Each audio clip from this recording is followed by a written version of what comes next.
Josh from Multiversity Comics here with the one and only Jamie McKelvie. How was the flight? It was fine. I got in on Tuesday, so I've had time to recover. Kieran foolishly came in yesterday, so he's hungover and jet lagged.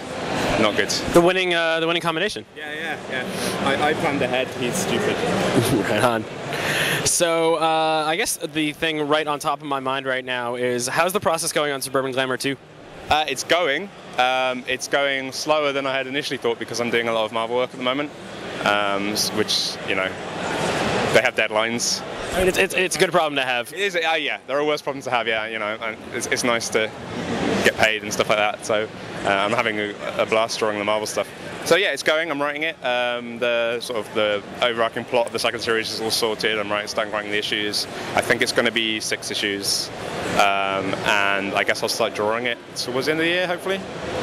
So I'm in two minds about how I'm going to approach it in terms of how it's going to come out. I'm sort of at a point now I'm wondering whether I should do physical single issues or not. So I'm just kind of, and then obviously end up with a printed trade, but yeah, so right now I'm sort of not sure.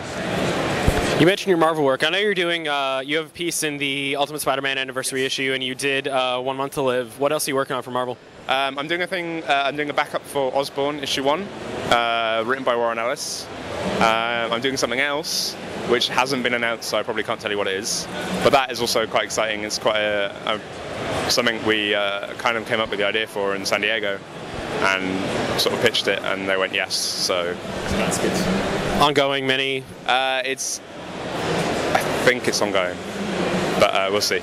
Interesting. Yeah. Good stuff. Good stuff. Yeah. Nice. Yes, I'm doing that. I'm doing a couple of other things again that I can't really talk about. This is always the way. But yeah.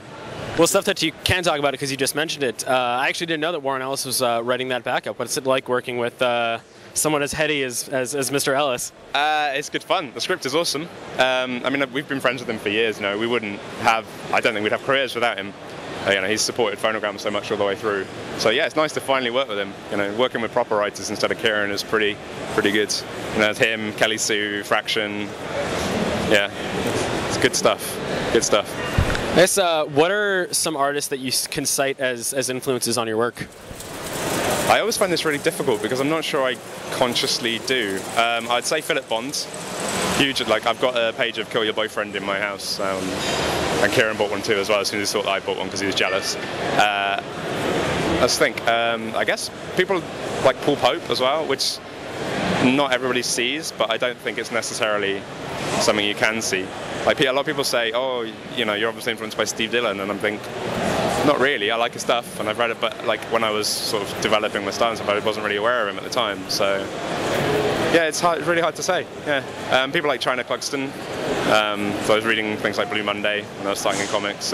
Mark Hempel actually was an initial influence because it was the first time I'd ever really. I read Sandman, and I didn't realise that comics could look like that at the time.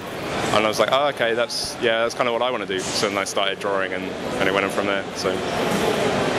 To what extent, because this is kind of a Phonogram-influenced question, but it's not a question about Phonogram. Okay. I guess one of the reasons that I'm drawn to the series is the musical aspect. Yeah. And I'm guessing, kind of similar to the last question, what influences your work that's not visual art? Oh, whatever I'm listening to at the time. Yeah, it really varies. At the moment, I'm listening to at the moment. I'm listening to the new Gonzalez album, Ivory Tower, which is absolutely brilliant. My friend's band, Friends from Rebellion, I think the album doesn't come out for a couple of weeks, but I got a copy a while ago. So that's, yeah, listening to that a lot. The Janelle Monáe album, absolutely brilliant. That's influencing things a lot. When I was drawing, I'm trying to think what I was drawing.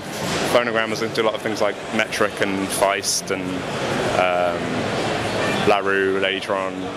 Yeah, a bunch of, yeah. But comics should like bring in influences from outside of comics. I think, you know, as a part of pop culture, it's about pop culture. It should be quite important. So I'm very, very much like the music and all that sort of stuff does sort of feed into the work. Yeah.